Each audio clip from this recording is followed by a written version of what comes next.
Hey, everybody. Welcome back to the Clear to Close podcast. I am Carson Jones with Team Honey Real Estate at Realty One Group Goldmark here in St. George. And with me is my preferred lender, Ryan Bolton. He is currently with Synergy One Lending here in St. George, Utah as well. How are you, Ryan? Great. Wonderful to have you again. Absolutely. Let's talk about St. George a little bit and just the area and why the heck people should decide to move to St. George, Utah. What a great topic. I mean, you and I are both transplants. We both moved here. So you have this sense that you chose to be here. You know, it's not your hometown or something where you're like, I got to get out of this little dinky town that I'm living in. It was something where you had the whole world to choose from, the whole place. And I've been all over the country and I just love Southern Utah. Moved here in 2005. So kind of before that last big wave. And we're obviously hitting another big wave here in the 2020s, but it is something where I just loved it. It was something where I lived in Salt Lake City at the time and hated the winters because in Salt Lake, you'd have the inversion. You'd have this just cold wind coming off Great Salt Lake. You have this beautiful snow. I mean, wonderful skiing, incredible stuff up on the mountain. But down in the valley, there'd be times it'd be stupid cold with no snow on the ground. And so you couldn't really do anything. It just could get inversion. They would just kind of trap in some of that air in between the valleys. And we started coming to St. George to play golf tournaments. At the first of the year, St. George has got some great golf tournaments. There's like 2-day tournaments every weekend in like January and most of February. I think there's like 6 and 8 week period. A big 2-day PPR tournaments, which were ones with the UGA. So I kept coming down and going, why am I not living here? This is winter? January here, you know, in December, I mean, it's much more like a Phoenix or Las Vegas kind of climate, but you have more red rock. You've got more color. You've got more 3D. I've always said that it's like you're in the painting, where like in Salt Lake, and maybe it's the same thing in the Rocky Mountain where you were from, you had this big backdrop. You had these beautiful big mountains that were just kind of there. They almost look more like a painting, where here it feels like you're in the painting. You're on the plateau. You're under it. You're around it. Yeah. It just is beautiful. And we can still see we still see the mountains with all the snow on it. Yeah. I mean, half of the year that mountain's just covered in snow out here too. I tell you what, one of my favorite photos that I always take every year is Coral Canyon, number 16, the par 5. You've got that green grass going up the par 5. You've got the red rock down underneath it. You've got sometimes I-15, but you got the red rock and then up above snowcap. It is the coolest little contrast between beautiful green, red, desert kind of thing, and snowcap mountains. It's one of the coolest photos. There's another one at Sky Mountain that's just beautiful at sunset as well. But I just fell in love with the area, and I'm like, I hate winter. I really do. I just do not like it, especially when there's another option. Play a lot of golf, and that's what drove me to Southern Utah. But I tell you what, this place is special, and it's being discovered. It really is gotten discovered. It is, and I feel the exact same way about you. I mean, I grew up in very harsh winters, and somewhere where I'm excited that I don't have to put up with that anymore. And you know what? If I want to deal with the snow, I can drive an hour and a half up to Bryan Head, and I can go skiing up there if I want to. So we're so close to everything still that whether it's just more golf, you have, I mean, how many? You've got well over 100 golf courses within 2 hours of here. Down in Las Vegas. So Parts of Arizona, and then here, Yeah, and we're not too far from even like Moab and Lake Powell area too. So, I mean, golf, of course, but if you want to go skiing or snowboarding, Bryan Head is, what would you say, an hour and a half, a little more than that? Not even that. I don't think it's that not far. Even I mean, that you're far. 45 minutes to Cedar City, and then maybe 20 minutes up the canyon. Depends kind of on what car you take up there. That's true. That's true. But so Bryan Head is close. And then if you're into gambling, I mean, that's less than 30 minutes away, close by. Neither of us ever do anything like that, of course. I took the under, lost. Speaking from the guy who has 2 aces on the back of his car. Yeah. So I saw that. That's what I mean. It's everything but the ocean. I would say that you get every type of climate, whether it's you like the desert, high mountains, whether you like skiing, golfing, biking. I mean, the Ironman is now here, the World Championship Ironman. A lot of it have to do with Hawaii having so many problems with the COVID thing. It's like it's the place for the Ironman. It really is. It's a great place. In fact, I remember when they first had the Ironman here, they said, well, it's a little bit too tough, especially with the final, the World Championship around the corner. So they cut it back to a half Ironman. And many people said, no, that needs to be a full one. That's one of the better areas to do it. The city embraces it like crazy. We had the World Senior Games for years and years and years. So the city was always really good at mapping it out, and the community was really supportive of bringing people in. And then the St. George Marathon has been going, I think, since 19 something. I mean, it's an old marathon is in the sense, yeah, and it's really well supported. It shuts down part of the city, and we all, as a city, actually embrace it. It's not something where you get a bunch of people like, oh crap, the Ironman's back, or the marathon. It's really something where even somebody that doesn't do those things looks forward to it, because you get so many new people coming in, and you can see the love they have for the area when they travel, and many of them end up moving here and training here. So we have a very big outdoor community, very big on bikes and running. I don't think there's a day that you don't drive by St. George that somebody's not running or on a bike. Well, and this episode will probably come out here sometime in October. And October is the time we have an Ironman coming up. We just had the St. George Marathon. We have the Senior Games going on right now. So October is one of the busiest times of all in St. George, but there's not really a slow time anymore. Yeah. It used to be when I was a kid, you come to St. George, and May through August when it's hot, the place was empty. You come and you've got the place to yourself. The golf courses still slow down, of course, in the summertime, but they're much busier than they used to be. But no matter what time of year it is, people are doing stuff. It's hard. I can't tell you how many pickleball courts we have in St. George. Oh yeah, but it's hard to find a pickleball court open. Yeah, they're always full. They have a new one, an indoor one's opening up pretty quick. The one that place I'm sure is going to be packed at all times, especially in the summer. And then how often do you drive by an empty softball field at nighttime? The softball fields are always filled. Soccer fields. How many soccer tournaments and baseball tournaments do we have down here for the kids? So whatever you're into, this is the place for you, whether it's senior living. I mean, Sun River is one of the most sought after senior living communities in the country. And then this is also one of the best places to raise a family in the country. So you've got a little bit of everything, and it continues to grow. A lot of people don't like the growth. Do you like the growth, or do you think it's just getting too big? You know, it's better planned now. When I first got here, the growth was just kind of more shotgun. They just wherever things were going. Once they opened up the southern corridor and kind of master plan things that are out 60 and 70 years, you can really see that they've done a much better job with that. Like parts of the downtown, or Ancestor Square is what it was called, part of Bluff Street, St. George Boulevard, really can't handle much more growth. They really can't. So the master plans have done a much better job. So spreading things out a bit. Yep. Yeah. And then Sand Hollow, what they've done with their master plan, which is out in the Hurricane Valley, that's been amazing. The biggest growth area I think that's having an issue is some of the exits. If you get the Washington exit, it's gotten really, really bad. They're working on opening up a bigger way to get on and off of that freeway right there. Yeah. So that's definitely caused some congestion, because like you said, St. George has gone through these waves where it's very busy in the winter. That's where a lot of snowbirds come back. That's where a lot of people come back. And then the summer's kind of exodus out of the town.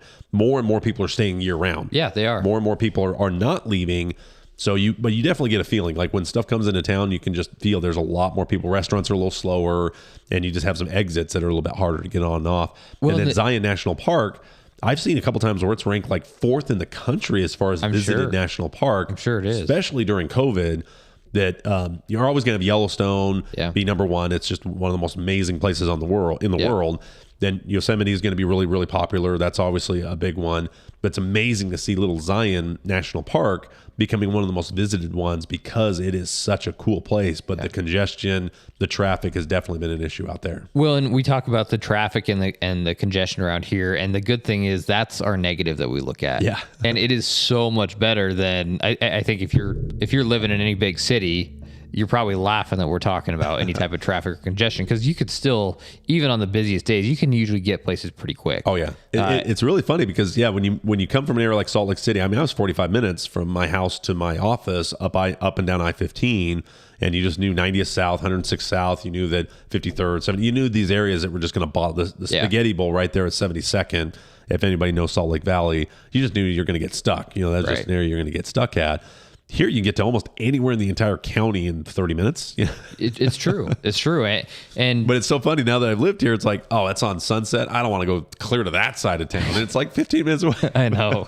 It seems like that's a long drive. Yeah. And one of the things that I found, of course, you've got all the outdoor stuff that you could do. Yeah. But they continue to add other items too. And they add, shopping has always been, I would say, one of the negatives to St. George. Sure. Yep. The mall is okay. And I mean, we've got more and more things that they're adding to the mall. And I know that they're renovating it to make it better. Shopping is one of the things that I've heard people say, I don't want to go there because they don't have a mall. Well, again, you go to Las Vegas and they've got a few of the biggest malls you're ever going to see in Las Vegas.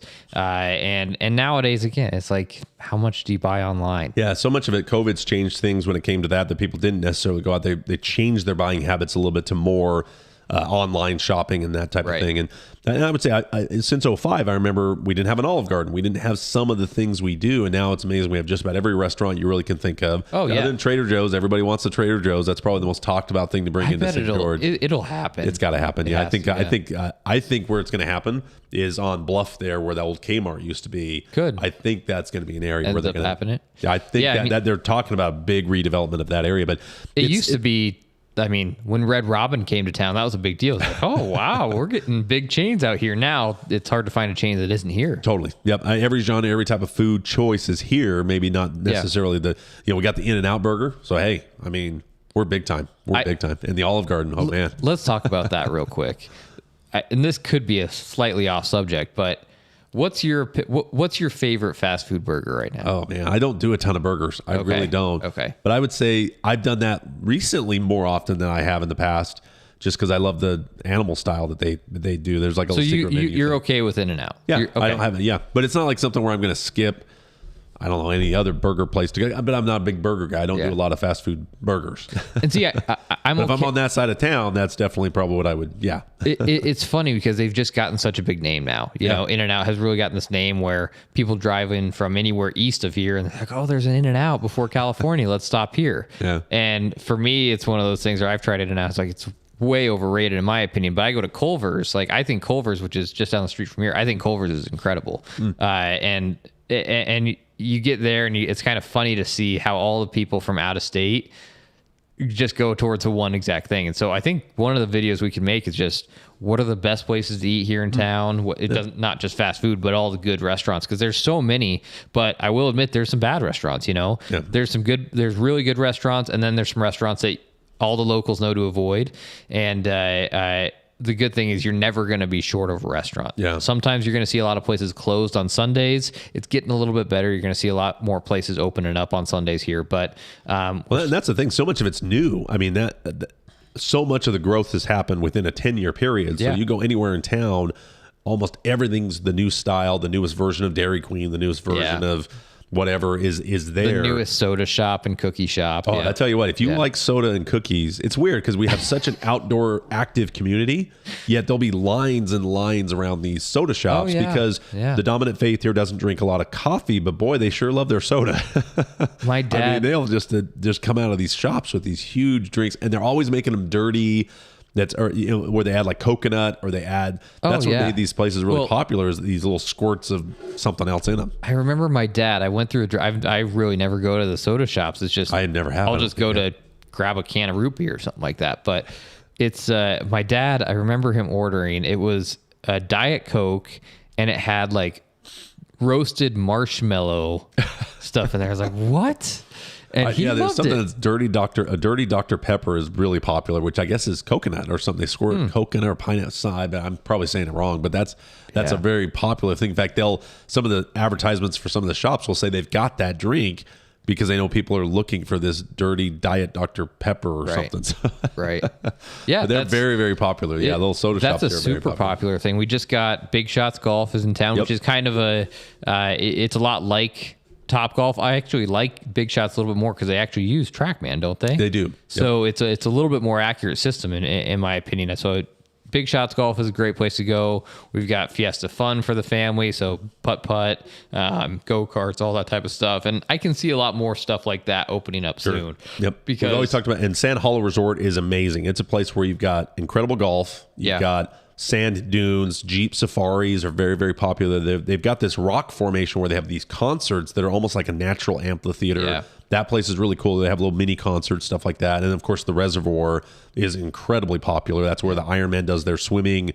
What's it, 2.3 mile swim or something is in that lake. It's become a very popular destination when it comes to the outdoors. But there's always stuff getting added. Water parks are being talked about. I mean, there's a couple things that are being talked about there. And then, of course, Tuacahn.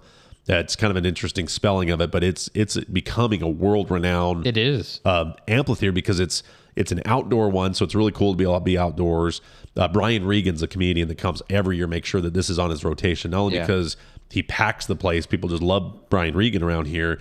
But just because of that amphitheater, the way it's in the red rock, in the canyon, right in this little split canyon is literally this school and this art thing, and they put on some of the best plays in the world. If you love, it reminds you a little bit of Red Rocks, maybe a little bit more. Red Rocks is more just kind of sitting on the just on the side of the hill in a way, in the little rock chairs, I guess. But here, I mean, it's a little bit more of kind of stadium seating. Yeah, but it reminds you a lot of Red Rocks. Oh yeah, I mean. Brian, every time I've gone to, he always makes a joke about how am I supposed to compete with nature? You know, he's standing outside and there's all this beautiful red, slot canyon type stuff where literally there's concerts, comedy shows, and then, like I said, some of the best plays. So if you're into the art scene, you've got Kayenta has these art festivals. There's art downtown. I mean, it really is. It's just an amazing place. I mean, you and I just fell in love with this place. There's farmers markets. I keep talking about food. I must be hungry, but we got again. There's a little bit of everything for everybody, and depending on what you're into, you'll have it. And again, now they've started talking about opening up an ice rink in Enoch, which is less than an hour away. So no matter what your hobby is. You're not going to be far from it. Right. The only thing I say is the ocean. You have everything but ocean within that mile. But even that, it's not too far away. It's not that far. And that's where the airport, the Southern Utah airport, I mean, if you ever flew into St. George for whatever reason up on the plateau, it was kind of a sketchy little deal. Yeah. Because you had to kind of bank into it knowing the wind would come around that peak. And it was actually even FAA forever said it's really not a legal airport. It's really not. Because it literally landed on a plateau and took off the plateau. But coming in would be some wind shearing would hit it. So just an awkward little landing airport, but it was really pretty small, little, Cessnas and stuff like that. Once they made the bigger airport out there and added Dallas and LA and some of these connectors to Salt Lake and you can get anywhere quick. It's amazing how those connections to Dallas, LA, Salt Lake, Denver open the whole world. So literally everybody that's coming in from the world can now land right in St. George. Well, and even if you left right now from St. George, I mean, it's 9:20 in the morning when we're filming this. You could be at the beach by early mid-afternoon. Oh yeah. You could be sitting on the beach by early to mid-afternoon today. Yep. Which is again, it's rare for a lot of places in the country. You don't have to take a plane if you don't want to. Mm-hmm. You can drive and you'll be there pretty quick. Mm-hmm. That's probably the main factor that made us move here. Is you could do a little bit of everything, right? Now, the one thing, of course, for you and I is sports, right? Do we have sports teams here? And a lot of the times the answer would be no, but the high school teams here, for whatever sport they are, they're really good. Yeah. And now Utah Tech is Division I. So we've got Division I sports. We got Division I football in the FCS.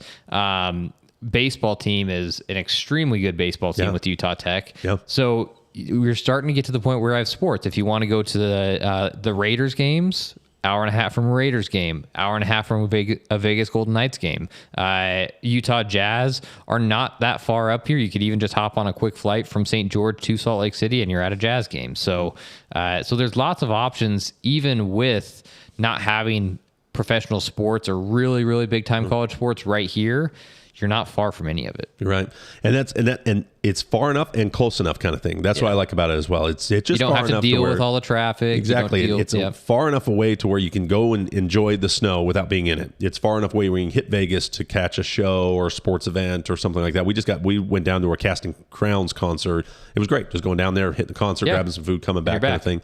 And it was all one day. It was not even a night stay kind of thing where you had to go down and book a room or something like that. So, and then again, you got Zion, you got the Grand Canyon is not that far away to be able to catch the north rim of the Grand Canyon. So and Lee's Ferry is really cool. There's a really cool drive around Lee's Ferry that's there. And then of course we've talked about it a little bit, but Zion National Park has gotten unbelievable reviews, and they've actually been working on trying to have the city like St. George absorb more of the traffic and shuttle people to Zion because it's that close, just to keep the congestion in the cars and parking and stuff like that. And I think that's brilliant what the city's trying to do there, maybe even in Springville and Hurricane and stuff like that. So we love the area. I mean, we chose to live here. I've been here since 2005. I can't see myself living anywhere else where, yes, it gets hot, but I've lived other places in the country where you're going to lose 3 months to humidity, to snow, or heat. And I tell you what, choose heat. It's so much easier to deal with. And when it's gone, it's beautiful for so many more months of the year here than anywhere else I've ever lived. And one of the things, of course, that we fail to talk about here is real estate in the area. Yes. And let's talk about, I mean, it's looked at now as the prices have gone up. It's a little bit more expensive, but it's still so much cheaper than so many places in the country. You know, I deal with people all the time that it's an interesting perspective. When people come to this area, I can get that much home for $500,000. They're blown away that the house and a yard and a garage and all this stuff they can get here and be so close to some of these amenities and that's what's driven the price up. Is so many people have discovered it that think that that's an affordable home with everything that St. George offers.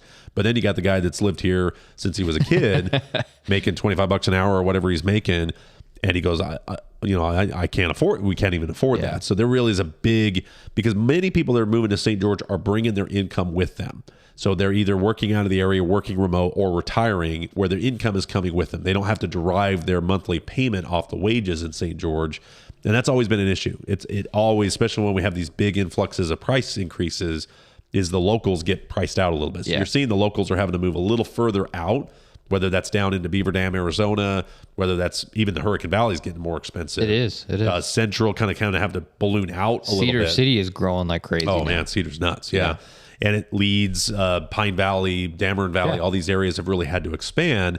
But I look at that and say, okay, yeah, but you're still a 30-minute commute, where most places, their workforces are traveling in from even further than that. Like, I mean, Salt Lake Valleys, Vegas, you don't have a lot of people are living in the more affordable areas and having to commute to their job. I think St. George is going to be the same way, which for locals, that's disappointing when they were born right downtown or lived their whole life kind of here and have to move further out to commute. But it is all perspective. It really is perspective, that most people that are coming here really see the value at the price. So you really have the people really screaming about the price or raving about the price. Nobody's ever right in the middle. It seems like they're on both ends of the scale. But it is something where you get so much more home for the money here than most places. That you really do. I mean, it's become the type of place where you also have options, though. You have an option where if you just drive up 25 minutes to New Harmony, then you can have your 40 acres and you can go hunting in your backyard. Yeah. Or here you can have a mobile home, or you can have kind of a mid-sized single family, a nice big 2-story, or you could have a mansion that's got 18,000 square feet on it and 2 acres of land, right? Yep. There's actually a lot of houses here in town who have tennis courts. There's actually a few houses that have baseball fields in their backyards, full-on baseball fields. Yep. But really, whatever you want to do with real estate, you can do it here. Now, I will say, finding a place with a view is getting harder and harder, because those lots are what the premiums have been on, and that's where the builders have really been trying to build these past few years. Up at Devario, that's, I mean, one of the best views you'll get. That's where we just built our home, and places like that are going away soon. So my recommendation to you is, if you're not ready to buy a house, look at investing in land, and look at investing in land with views, because as the longer and longer we get into it here, if you have a piece of land that's got views on it, that's going to start getting worth more and more money real quick. That's a good point. So yeah, it's a matter of what you do want compared to if you want to invest, or if you want to find someplace to retire, or just a place to live at for a couple of years. Yeah, you're talking about investing. It really, St. George was an area that really didn't allow any kind of high density. It was really something that was anti-high density for a long time. Then I think they went almost too far one way. Now they're kind of dialing it back, whether it's VRBO, which is vacation rentals. They've gotten way more popular because of how many people travel to the area. In fact, talking with a guy that was at the Hilton, was one of the managers over there, said we're at like 90% full almost all year. We need more hotels and stuff like that. Yeah. So then they started building a lot more hotels and also adding a lot more VRBO designations. So there's areas that are designated for that type of housing, and those have taken off like crazy. Investors have gobbled those up like crazy, and I've done many loans for those. The prices of those things really went through the roof. And now dollar per square foot, if it had the VRBO designation, was like almost doubled instantly. There's so many more restrictions on those now that they're getting fewer and far between. With that said, now late 2022, things are starting to change a little bit. This time last year, there were not more than a dozen VRBO capable properties on the market. Not more than a dozen. And most of those were well into the 1 to 2 millions. Oh, yeah. There's nothing for anybody to buy. Now we've got well over 100 options available for you. So if it's something that you're looking for a VRBO or an Airbnb, you want to be that person who invests in something, and then you can use it as well as a second home when you want to come out here on your own. Those are now finally available. Sand Hollow, there's a Sports Village, there's Copper Rock, there's something Ledges, for every price range. Ledges. There's different price ranges. Even this new Desert Color community has some really great ones that are right on the lagoon there that they've built. So it's a great place to invest in that. And then long-term rentals, we all know the prices of long-term rentals right now in terms of what you can charge for leases. With that said, that's not affecting the price of your house a whole lot right now in terms of what you're going to purchase it for. So a lot of people, they're purchasing a house that is the exact same house as the house next door that's not able to be rented. But you can rent these out long term for a significant amount of money each month. So one of those things where if you're looking for a place you could buy a pretty affordable home yet make a great income off of it by renting it, whether it's nightly or long term, St. George is probably one of the best places in the country still. Yeah. So we love the area. We'd love to talk to you about the area. So if you have any questions about Southern Utah, please post it in the comments. Things you like, things you don't like. We'd love to kind of talk about those types of things. But I'm not anti-growth. There's definitely a sentiment where people have become anti-growth. Obviously, it's always about managing it. I think they've done. People, they're always worried about the water. Yeah, speaking of which, so there's a Facebook group called St. George Word of Mouth. It's got like 25,000 people, and it's very active, and it's just word of mouth St. George.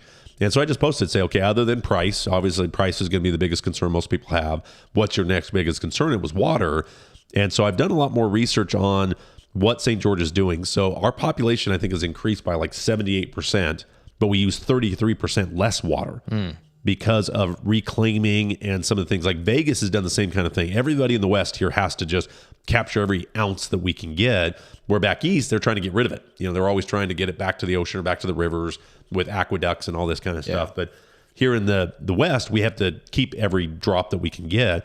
And St. George did a terrible job for years and years and years of not reusing the water because they had no reclaimed facility at all. In fact, I remember for years, we used more water in Washington County than all of Clark County, which is all of Vegas. Think about every time a toilet flushes down there. Yeah. But they kept reclaiming it. Like a lot of water would come into a casino. They'd use it 4 and 5 and 6 times before it actually go down the drain, where St. George never did. So is it a concern? Obviously, it's always going to be a concern. Utah is one of the driest states in the country, and retaining that water is always going to be the next phase. But you have to really educate yourself on what the city, the county has done over the last 10 years to do a way better job of recycling, using water, all that type of stuff. We have a lot of golf courses here. They used to use culinary water for those. Now, every one of them is on some sort of reclaimed water. Some are still on some wells, but it's amazing how you'll see a golf course just getting sprayed with water and people start calling in and freaking out that they're using all this water.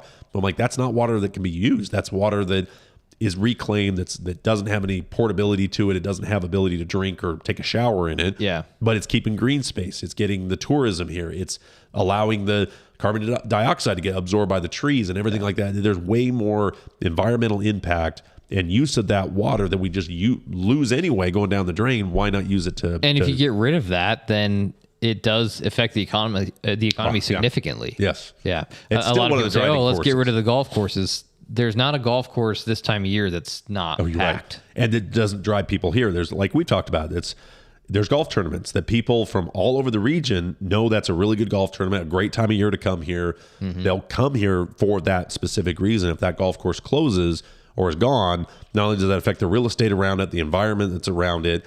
Yes, it still uses water, of course, but it's using water that can't be used for any other source that's just going to go down the drain, and having that going back into the water table is way better than having it just go down the drain. Yeah. Big time. Well, yeah, let us know what else you do or don't like about St. George. And if you've thought about maybe getting out of the situation you're in, wherever you might live in the country or the world, call us and we'd love to talk with you more, answer any other questions.